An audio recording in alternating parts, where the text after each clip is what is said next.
Olá, muito boa noite. Está no ar o programa Doc.com desta semana. Nós vamos receber aqui no programa Doc.com dois convidados na noite de hoje. Vamos falar com o deputado estadual Péricles de Mello, do PT. Ele vai falar para a gente a respeito da sua atuação na tentativa aí de impedir o reajuste no IPVA, que vem agora no mês que vem, em abril, para todos os proprietários de veículos do Paraná. Também vamos falar com ele a respeito da sua atuação na oposição ao atual governo do estado, o governador Beto Richa. Também vamos conversar com a professora Elizabeth Schmidt, do PSB, ela que foi candidata a deputada federal, é a segunda suplente do PSB na Câmara Federal, e também a presidente municipal do PSB, que vai eleger o seu novo diretório a partir do próximo sábado, fora esse no outro, no próximo dia 21, em evento lá na Câmara Municipal de Ponta Grossa. Também vamos falar a respeito de uma modificação que o projeto dos trocadores de ônibus deve receber no trâmite dentro da Câmara Municipal. Tudo isso você confere depois do intervalo, não saia daí. Doc.com, você bem informado.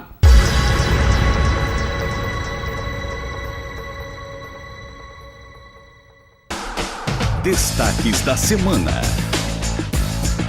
Estamos de volta com o programa Doc.com. Nesse bloco dos destaques desta semana, mais uma vez, o assunto na Câmara Municipal de Ponta Grossa foi o polêmico projeto que trata da redução ou da extinção gradativa da função de cobrador de ônibus aqui no transporte público em Ponta Grossa, os cobradores ligados à concessionária Aviação Campos Gerais. Existe um projeto, como a gente já ouviu o autor do projeto aqui no programa Doc.com, algumas edições atrás, o vereador Pietro Arnaud, do PTB.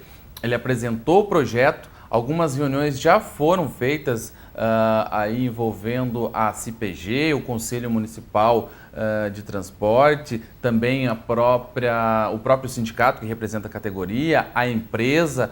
E esse projeto, ele prega aí esse fim gradativo. As pessoas, os cerca de 500 cobradores hoje que estão nessa função seriam, boa parte deles realocados internamente dentro da empresa, Alguns ali poderia até ser feito, como prevê o projeto, um acordo aí de demissão voluntária, e alguns deles reaproveitados aí também como motoristas. Logicamente que é preciso haver um estudo mais aprofundado para ver se é possível realmente essa readequação interna. Um dos temores daquelas pessoas que não defendem o projeto ou que defendem aí a reprovação desse projeto na Câmara é justamente o medo aí de haver demissões dessas pessoas que estão no cargo de cobrador de ônibus aqui em Ponta Grossa. O fato novo desta semana é que o vereador Daniel Milla, do PSDB, esteve em Maringá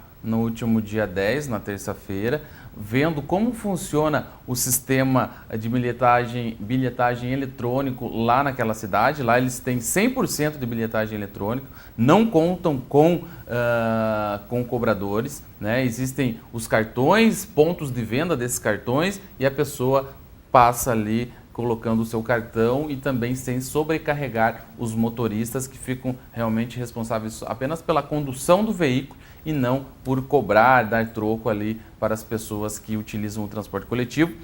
O Milla veio com ideias diferentes, já adiantou que vai apresentar um substitutivo geral ao projeto, ou seja, vai pegar a ideia central do projeto e vai mudá-la. Como, quais os pontos específicos, o Milla falou que tem que estudar esse projeto, mas que vai apresentar. Ele é o relator desse projeto dentro da Comissão de Legislação, Justiça e Redação da Câmara Municipal de Ponta Grossa. Ou seja, a polêmica e a novela ainda deve perdurar muito dentro da Câmara Municipal de Ponta Grossa e, inclusive, o vereador deve convocar uma audiência pública para debater o tema. E esse projeto também levou o vereador Pietro Arnaud a sair do bloco da oposição na Câmara Municipal de Ponta Grossa. Ele não faz parte mais do bloco de oposição, ele que já ocupou o cargo de líder da oposição no início desse governo, no início desse mandato, foi o líder da oposição, depois saiu, assumiu o Antônio Laroca Neto, foi líder da oposição, hoje é o Antônio Aguinel. E justamente com o Agnel e com o Laroca, o Pietro acabou se desentendendo e acabou saindo da oposição, segundo ele, para ser independente, né? Esse mais aí uma consequência desse projeto, porque segundo ele, pessoas ligadas à oposição estariam vendendo uma imagem errada do seu projeto para os vereadores, e isso levou inclusive ele a receber ameaças por parte de trocadores ou de familiares de trocadores, enfim, através aí de mensagens via celular. Um assunto polêmico, deve render ampla discussão na Câmara Municipal de Ponta Grossa e que certamente aí a sociedade, né, a sociedade civil organizada, os trocadores, a empresa devem se posicionar e lá na frente quem vai decidir vai ser os vereadores, o plenário, se aprova ou não o projeto ou de repente esse substitutivo. Nós vamos para um rápido intervalo, na sequência a gente volta aí já com os dois convidados que vão falar com a gente aqui no programa Doc.com de hoje, a professora Elizabeth Schmidt, do PSB, e também o deputado estadual Péricles de Mello, do PT. As duas conversas você confere no programa Doc.com de hoje. Não saia daí. Doc.com, você bem informado.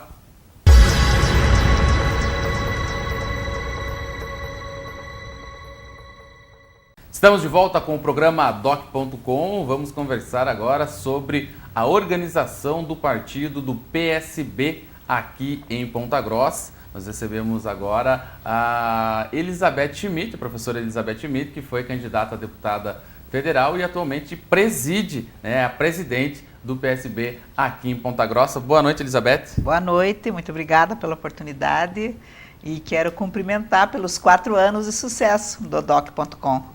Muito obrigado, o programa realmente completando 4 anos agora neste mês, 2 anos do blog, 4 anos do programa e seguindo em frente. Muito bom, parabéns. Pois é, e no Brasil, né, se fala que termina uma eleição já começa outra, né? Você foi candidata aí em 2014, no ano passado, a deputada federal, né? Conseguiu a segunda suplência aí do partido, o partido que foi com chapa pura, e agora também o partido já começa a se organizar para 2016, né? Exatamente. Mas vamos começar pelo começo, como diz o ditado. Como que foi a experiência de ser candidata a deputada federal pelo PSB aqui em Ponta Grossa? Uma experiência muito válida, muito interessante, mas precisa ter coragem, por isso eu me sinto muito corajosa de ter enfrentado um pleito assim que não é fácil, principalmente para quem nunca tinha sido candidata antes, né, pela primeira vez a deputado federal já. Claro que traçamos objetivos, eu sabia que em primeiro e em segundo lugar do partido jamais eu conseguiria, mas pretendia ficar em terceiro, não consegui, fiquei em 4º lugar. Dos 35 candidatos, ficar atrás somente de 3 ex-prefeitos, de deputados estaduais, deputados federais, para mim foi uma honra e uma alegria, uma satisfação. E se eu sou segundo suplente, talvez dentro desses 4 anos aí, por algum momento pelo menos estarei lá representando Ponta Grossa e a região, né? Espero que isso aconteça. Não é nada é impossível, né? Mas foi muito interessante, pena que o objetivo principal era tentar fazer a mudança junto com outras pessoas que são pessoas do bem, são pessoas que têm valores como os nossos, né? E a gente não conseguiu estar lá porque a cultura política é muito feia. É muito difícil, o toma lá da cá é complicadíssimo. O meio político ele é pesado. É muito pesado. O jogo é bruto. O jogo é bruto, o jogo é bem pesado e é isso que até às vezes explica o porquê que a gente ouve mulheres falando que eu não quero saber de política, não gosto de política, deixa a política para os homens. Porque realmente é bem difícil.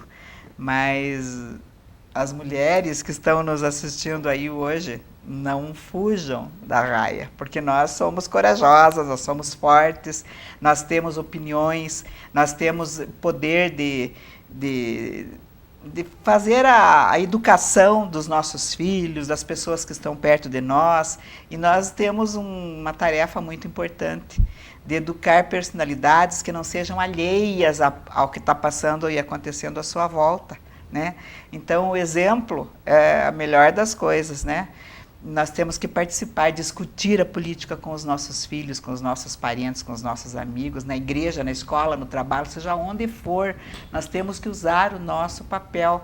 Essa história de ter 30% de cota de mulheres aí, para mim, é uma balela, porque até hoje o que a gente enxerga é que os partidos colocam mulheres só para preencher 30%, não de fato.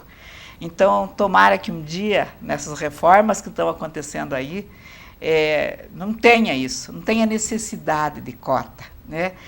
Que as mulheres realmente queiram participar de livre e espontânea vontade.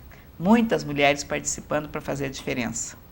Pois é, e no momento, né, não é de hoje, mas hoje a gente está vivendo aí essa questão de casos de corrupção, lava-jato, petrolão, enfim, como se estão chamando agora esse escândalo na Petrobras.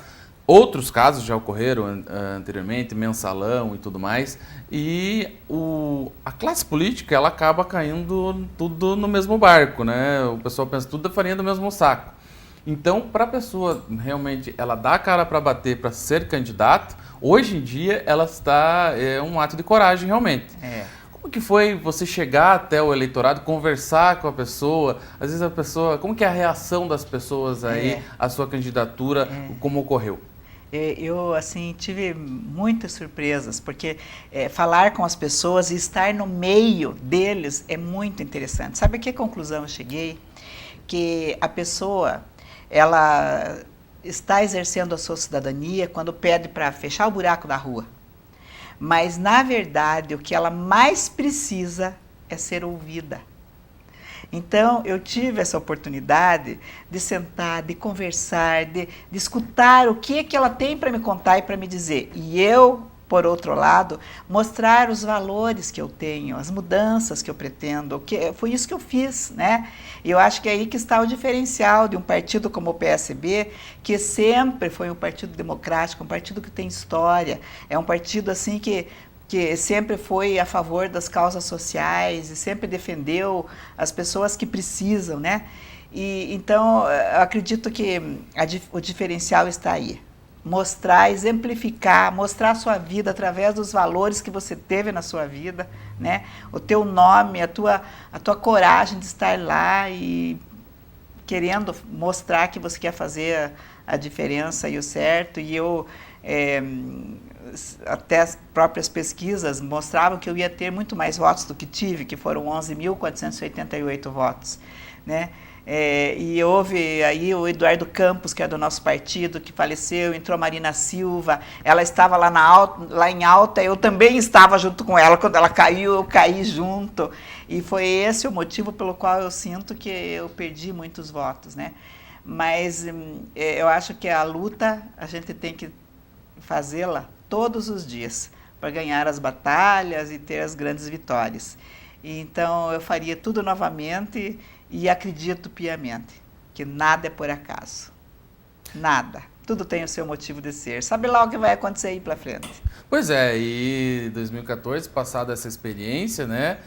Você está aí, como você falou, segunda suplente do PSB. Vai que, né, algum dos titulares, um deles é o Luciano Dutti, né, pode ser chamado de repente para compor o governo do Estado, de repente aí alguém no governo federal, né, pode tudo é possível. Abrir uma vaga. Agora, e daqui para frente, né? Você está na frente da presidência do PSB aqui em Ponta Grossa. E como que está a organização aí? Parece-me que vai ter eleição para o diretório agora, Pois é isso? então, nós somos hoje uma comissão provisória, que é indicada pelo presidente estadual, que é o seu Severino Araújo. Eu sou presidente e o Márcio Schirlo é o vice-presidente no momento. E no estatuto do PSB reza que, a partir do momento que numa cidade, como o nosso caso aqui, que tem o número de eleitores que tem, e quando você consegue atingir em nível federal, na candidatura de deputado federal, 2% dos votos válidos, nós podemos nos transformar num diretório municipal. Nós conseguimos 5,3% dos votos válidos aqui em Ponta Grossa. Então, por isso, agora nós vamos fazer no dia 21, já no sábado que vem, vamos fazer um congresso municipal para a eleição de um diretório que tem 11 pessoas que são titulares. 3 suplentes, e de dentro desse diretório vai sair a eleição de uma comissão executiva. Essa comissão executiva daí sim é que tem presidente, vice-presidente. Eu sou candidata novamente a presidente, o Shirlo é vice-presidente, o Maurício Silva é o vogal, e outras pessoas que já se manifestaram, já protocolamos a nossa chapa, que tem a data de até amanhã para ser protocolado. Se for única chapa, com certeza vai ser por aclamação tudo isso, e nós estaremos então dispostos a partir de agora cada vez mais a fortalecer o partido, porque em nível federal o partido se fortaleceu muito em 2014. Nós tivemos a eleição de 34 deputados federais, 62 deputados estaduais, 3 governadores e um senador. E aqui no Paraná foram 2 deputados federais, 2 deputados estaduais e um senador e um governador na coligação. Então o partido está forte. Em várias cidades do Paraná nós estamos com vários vereadores. Aqui no nosso caso nós temos 2 vereadores, que é o Shirley e o Maurício Silva. Então quer dizer, nós temos que cada vez mais fortalecer, ocupar espaços nos governos, e como você diz, em 2016 nós precisamos ter pessoas que tenham bagagem, que tenham força política para serem candidatos, para serem eleitos, para aumentar a bancada de vereadores e para ter candidatos aí, que se saiam vitoriosos. Até porque foi aprovado no Senado em primeira discussão, e deve ser aprovado em segundo, vai para a Câmara, o fim das coligações nas eleições proporcionais, que vai pegar já agora, se for aprovado e sancionado até o dia 1º de outubro desse ano, um ano antes da eleição, vale já para a eleição do dia 2 de outubro de 2016, exatamente. Fim das coligações, ou seja, o partido vai ter que ter uma chapa própria, só de filiados dele, para concorrer a vereador, e daí lá em 2018 para deputado estadual e federal, e assim sucessivamente. Aqui, vocês já estão fazendo um trabalho de filiações e novas lideranças, trazendo gente aí que possa contribuir? Exatamente essa a ideia, Essa ideia, tendo em vista que tomara que seja aprovada mesmo nessas discussões todas. Eu acredito que o partido já está indo por essa linha, porque já teve uma chapa pura para deputado federal, Para deputado estadual, se tivesse tido uma chapa pura, talvez elegesse 3, elegeu 2, porque fez coligação, Então, o partido está fortalecido e nós precisamos cada vez fortalecer mais agora em nível municipal, principalmente porque nós temos mais ou menos uns 3 minutos de televisão. Tempo de TV, isso é importante. Tempo de TV que é muito importante para fazer a coligação na majoritária. Exatamente, então fica o convite aí no dia 21, fora esse sábado agora, no outro, das 14 às 17 horas, na Câmara Municipal, a eleição aí do diretório, da executiva e também filiando pessoas. De pessoas, exatamente. Estejam todos convidados. Tá certo, então, Elizabeth, gostaria de agradecer a sua presença aqui no programa Doc.com novamente, e o espaço está sempre aberto aí para levar as informações aí da política local para o nosso telespectador. Eu é que agradeço, um abraço bem apertado a todos e apareçam. As mulheres tenham garra e coragem, sejam vitoriosas. Tá certo, então, essa foi a entrevista com a Elizabeth Schmidt, ela que foi candidata a deputada federal em 2014, ficando na segunda suplência do PSB na Câmara Federal, e agora também aí preparando o partido como presidente e uma nova eleição do Diretório Municipal no dia 21 lá na Câmara Municipal. Nós vamos para um rápido intervalo. Na sequência, a gente volta com uma entrevista com o deputado estadual Péricles de Mello, do PT. Ele vai falar para a gente a respeito da sua atuação aí tentando impedir o reajuste do IPVA aqui no Paraná e também falando da sua atuação como oposição ao governo do estado. É um instante só, não saia daí. Doc.com, você bem informado.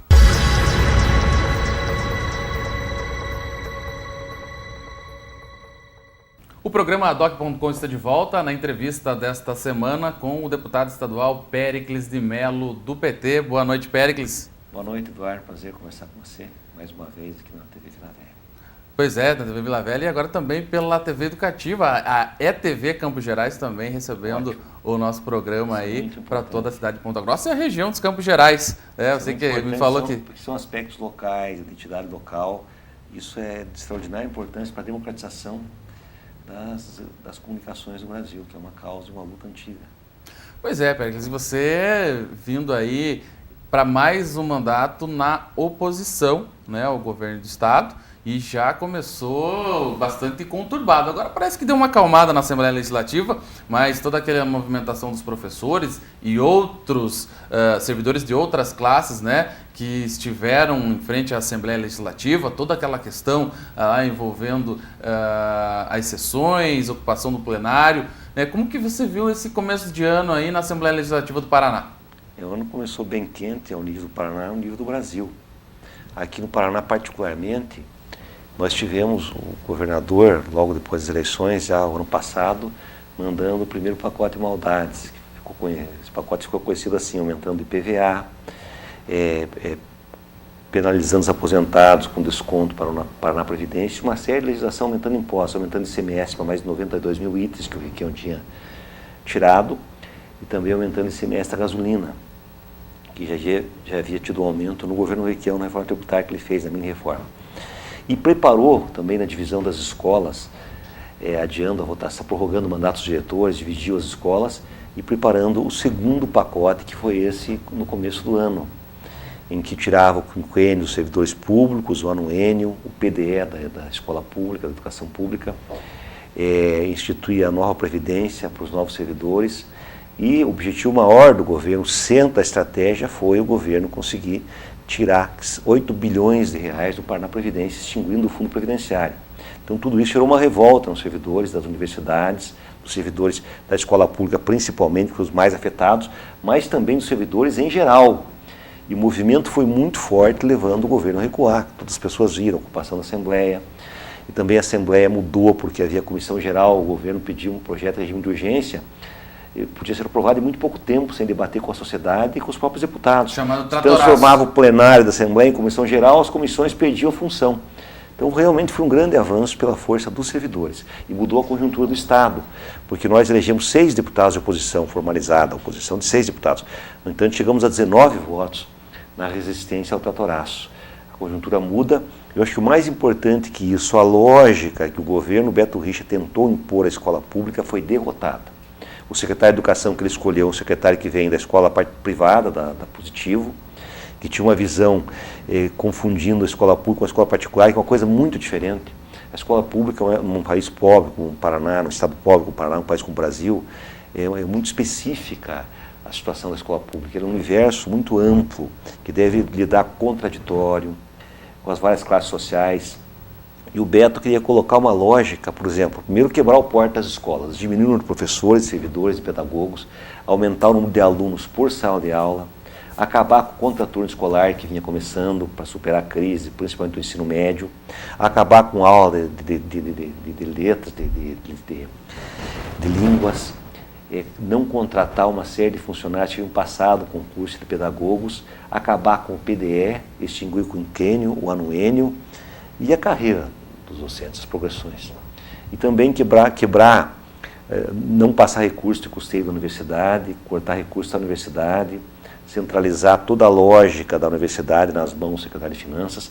Foi um pacote muito forte, com assuntos os mais diversos, em apenas 2 projetos de lei, e provocou essa resistência muito forte que quebrou essa lógica do governo. Eu acho que isso foi muito importante, foi uma grande conquista para a escola pública principalmente. Pois é, foi aí realmente o servidor falando não, né? Não mexa com os meus direitos adquiridos já, e isso acabou mobilizando aí toda a classe no Paraná, e a gente viu o resultado na Assembleia. Agora, Péricles, nós estamos em um momento em que você vai conversar e você deve ter contato aí com vários prefeitos, né, do Paraná, que as situações de todas as prefeituras, situação financeira, elas não vão bem.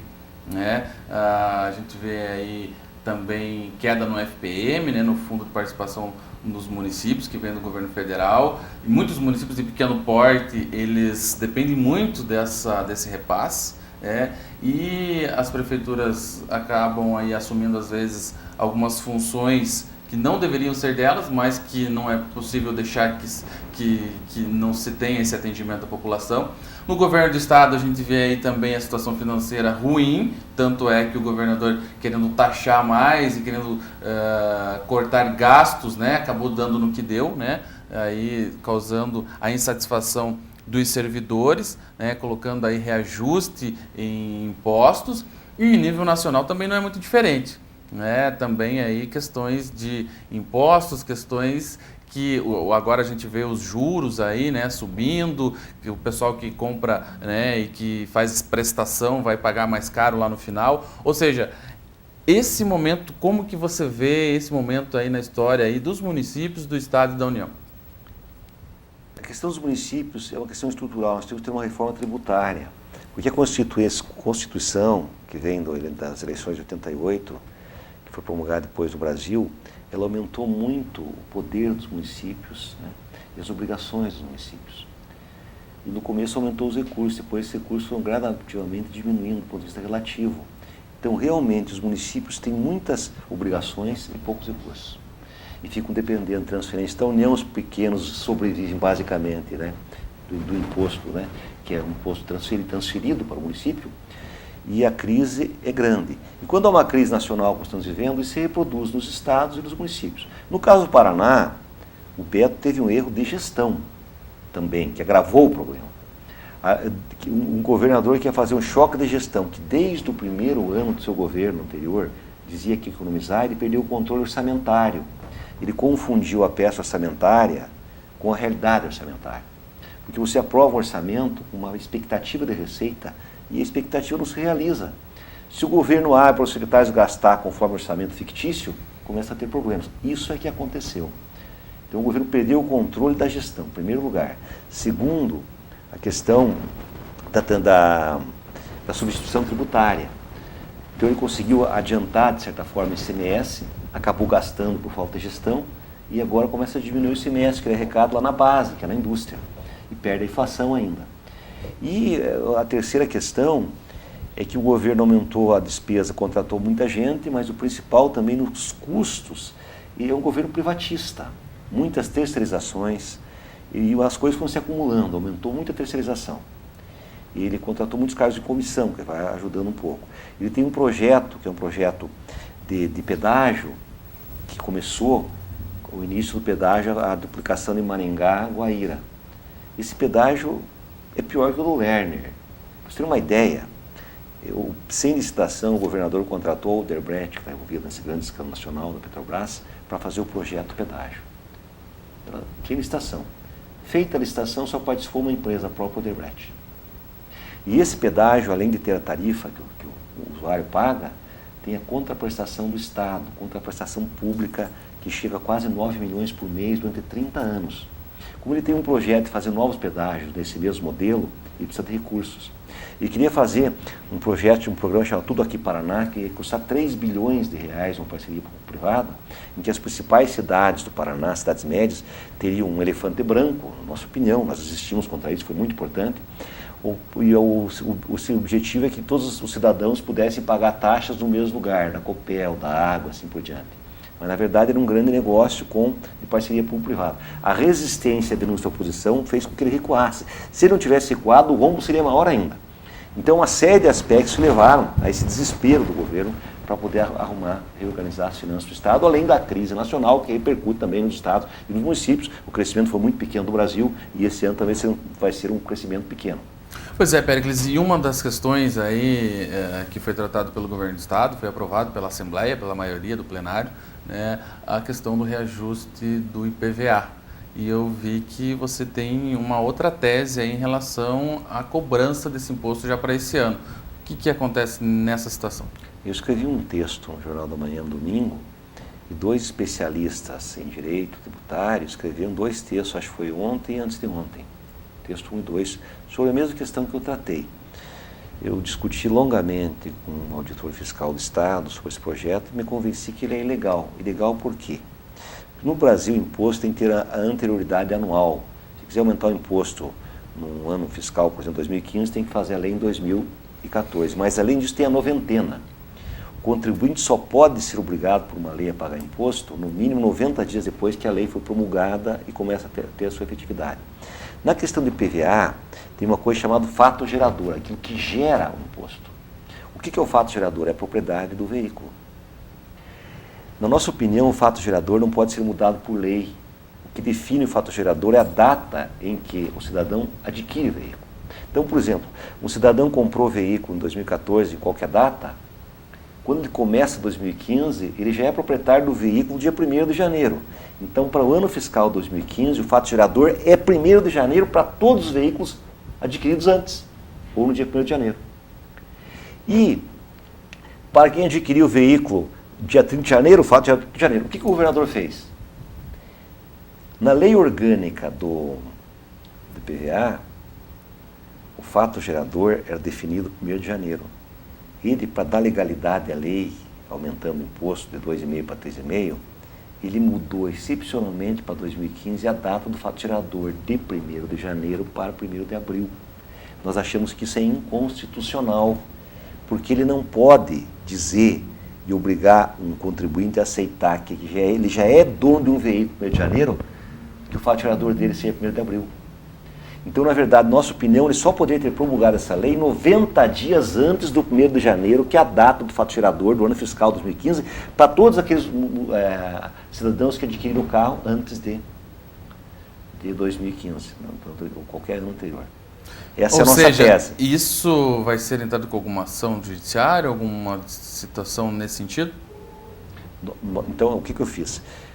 Quem pode entrar com ação de inconstitucionalidade no Supremo Tribunal Federal são os partidos, os diretórios nacionais. Eu fiz um discurso à Assembleia, conclamei vários deputados que assinaram comigo uma solicitação à senadora Gleice e ao senador Requião que pedisse aos diretórios nacionais dos seus partidos para entrarem com uma ADIM, ação direta e constitucionalidade. E o Partido dos Trabalhadores, por interferência da senadora Gleice e nossa interferência, está entrando com uma ADIM. Se nós ganharmos uma liminar, então milhões de paranaenses vão pagar o PVA do 2,5%, que é a legislação anterior a esta, que no nosso entender só pode valer a partir de 1º de abril. E não para as pessoas que adquiriram carro antes. Então, a Justiça do Paraná já deu ganho de causa, deu liminar para vários cidadãos paranaenses. Se nós ganhar liminar, milhões de pessoas não precisam gastar com advogado, muitos não estão ainda informados, e eles pagarão apenas os 2,5%. Só vai pagar 3,5%, que é a nova lei, quem adquiriu o carro depois de 1º de abril. Vamos esperar então o trâmite dessa ADIM, né? Tomara que dê certo, Exatamente. Afinal de contas, um imposto aí, pelo menos um dos impostos aí sem reajuste, seria esse caso. De 40%. É verdade. Bom, a gente vai para um rápido intervalo, Péricles. Na sequência, a gente vai voltar para falar também a respeito da atuação do Péricles, que foi eleito o presidente da Comissão de Cultura da Assembleia Legislativa do Paraná. Falar também um pouco desse movimento aí que está programado para o próximo domingo, né, contra a presidente Dilma Rousseff. Nós vamos para um rápido intervalo e na sequência a gente volta. Doc.com, você bem informado.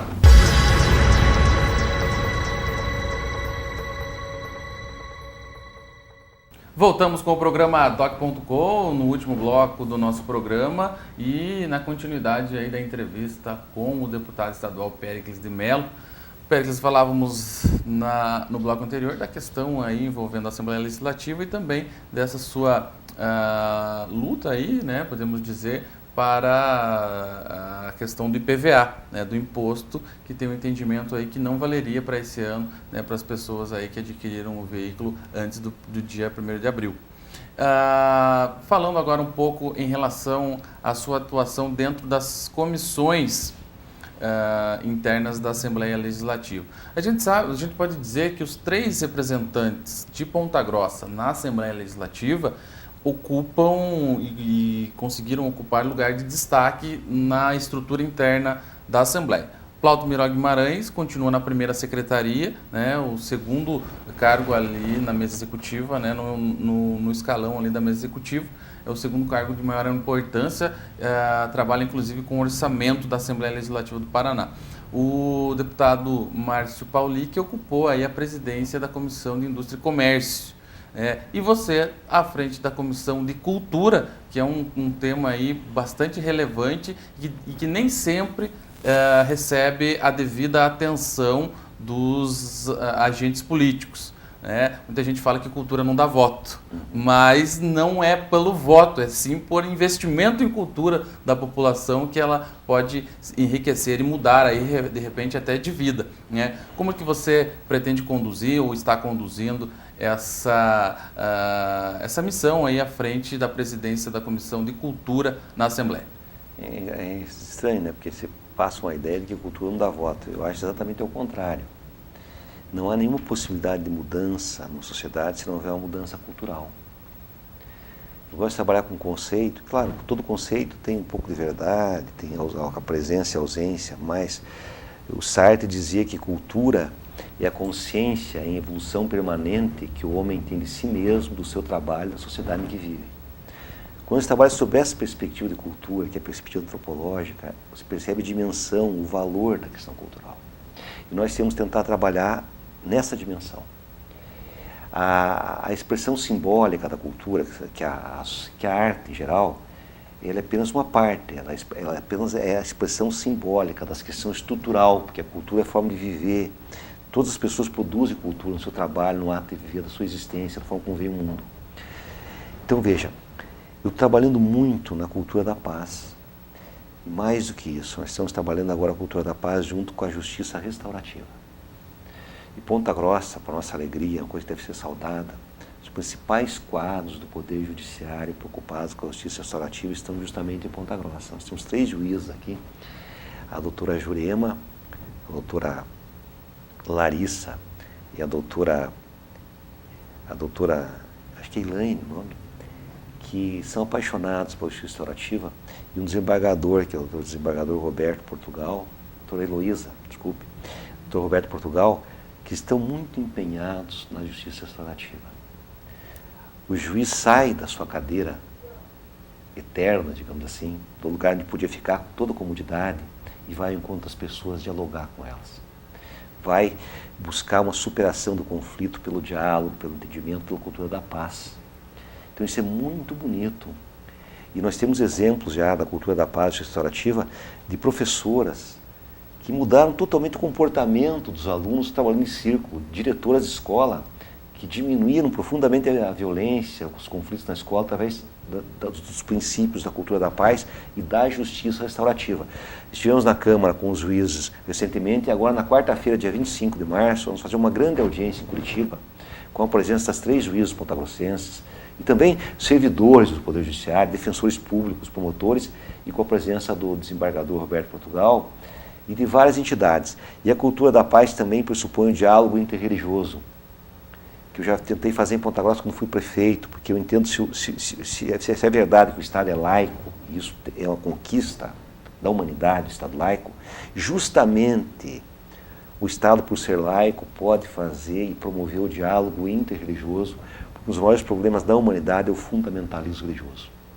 As religiões que, em tese, têm o mesmo caminho, o fundamentalismo traz o sofrimento. Veja o que está acontecendo no Estado Islâmico, né?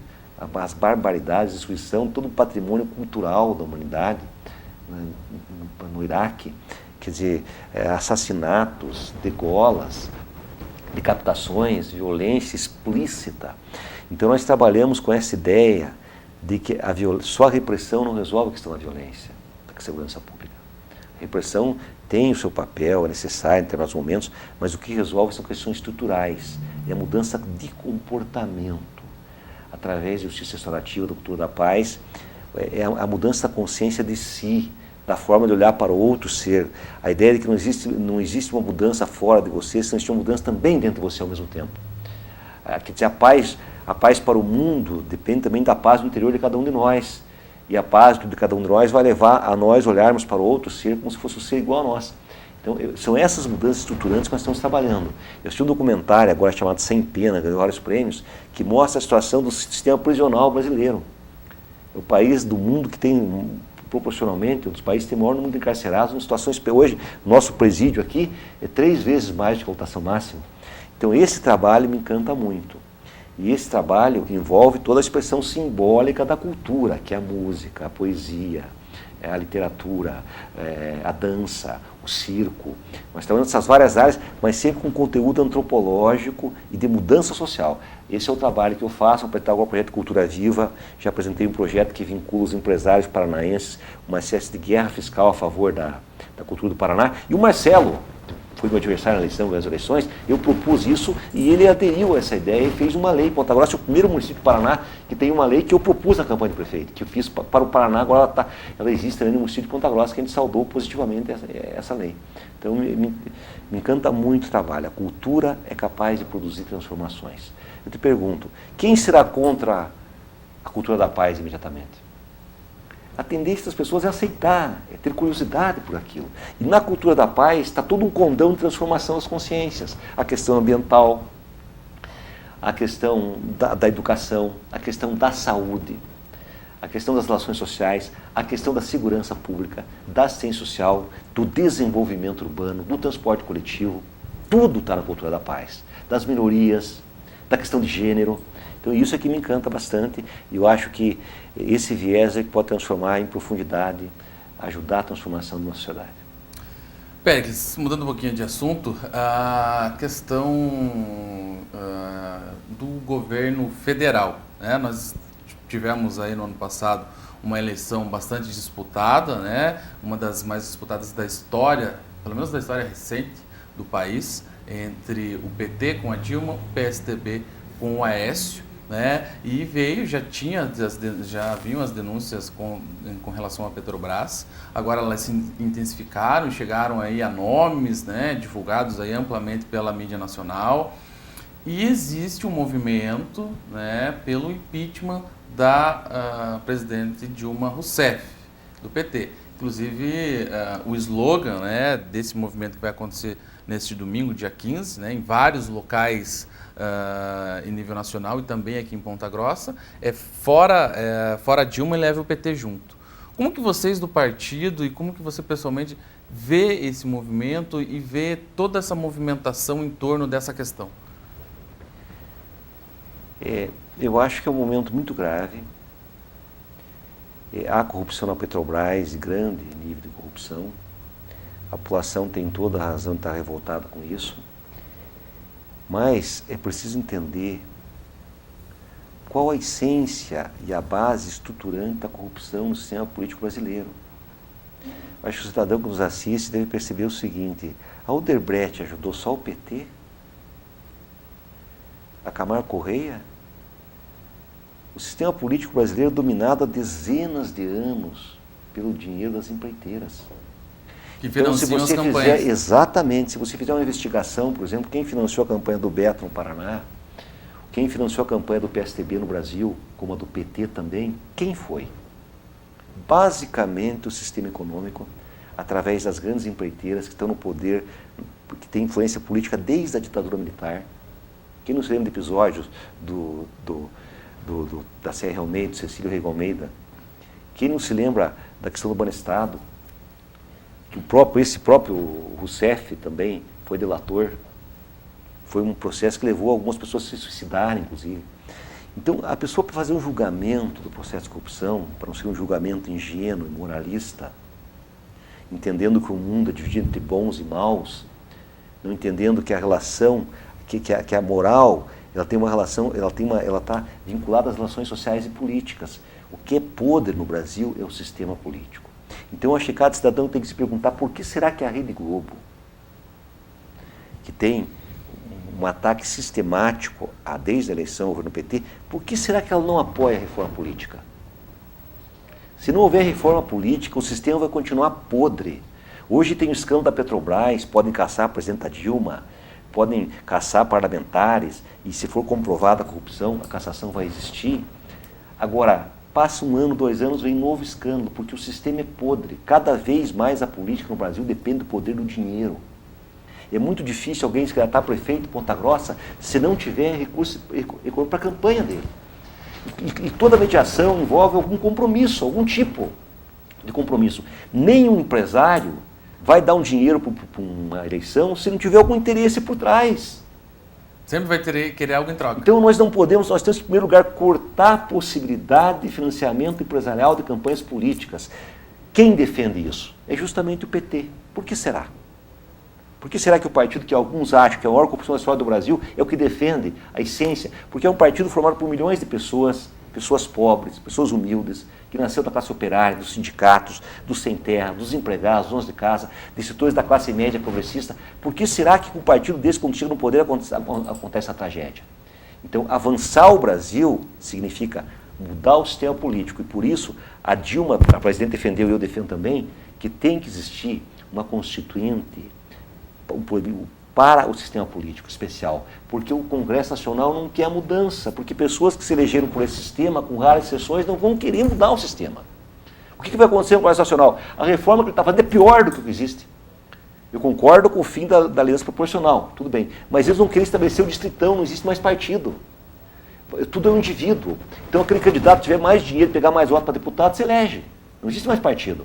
Não existe a possibilidade de partido lançar candidatos com pouco dinheiro em todos os municípios, somando tudo, elege um ou dois. Vai acabar com o partido. E a política é uma coisa coletiva.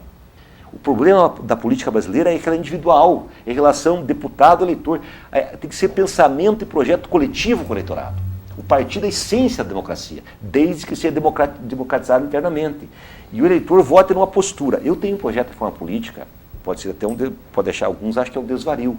Mas, na minha opinião, primeiro, todo o parlamento brasileiro deveria ser metade de homens e metade de mulheres.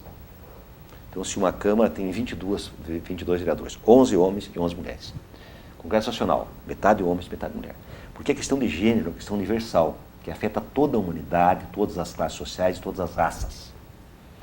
O mundo, a sobrevivência da espécie humana depende da relação homem e mulher. Por isso eu acho que o poder deve ser dividido igualmente entre o homem e a mulher. Então a reforma política que eu proponho é que o eleitor vote em dois candidatos, deputado, vereador e a deputado federal.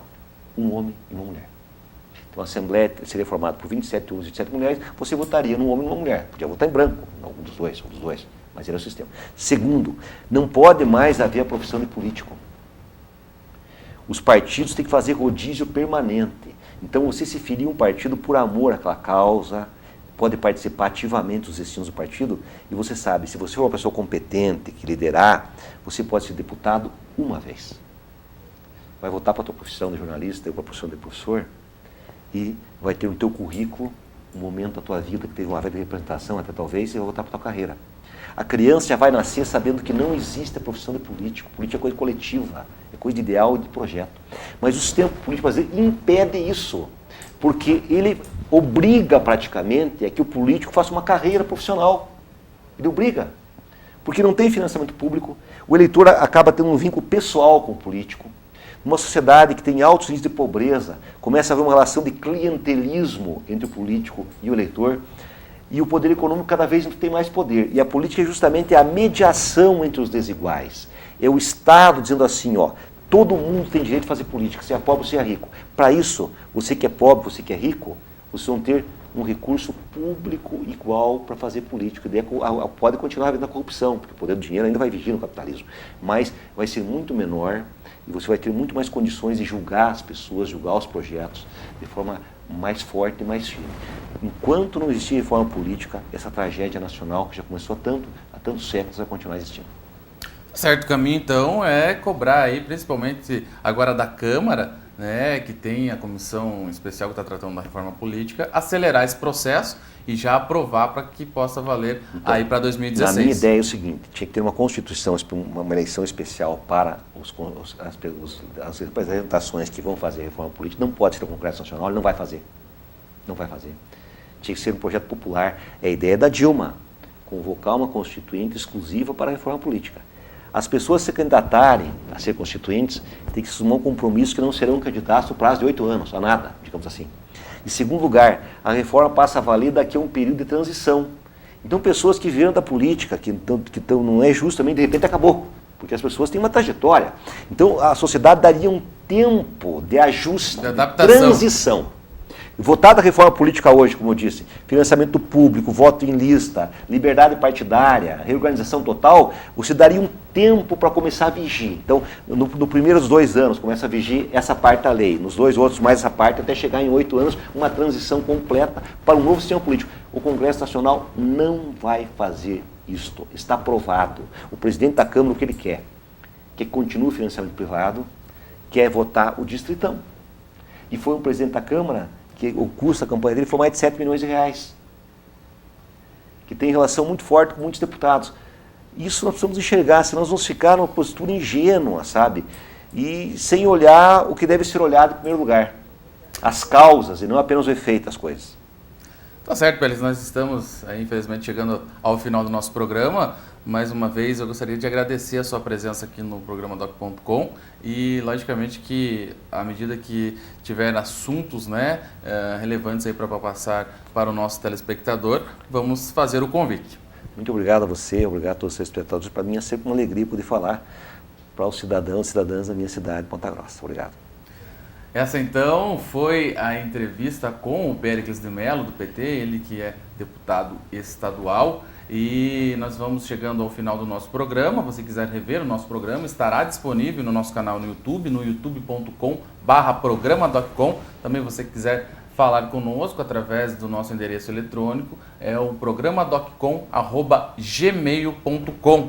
Nós vamos estar também com informações do dia a dia de Ponta Grossa, da região dos Campos Gerais, os próprios links para o canal no YouTube, lá no blog do Doc.com, que completa nesta semana 2 anos aí no ar, e o programa Doc.com completando 4 anos aí, levando a informação com credibilidade, né, deixando você bem informado em Ponta Grossa e região. É isso aí, um ótimo final de semana para você e até a semana que vem. Doc.com, você bem informado.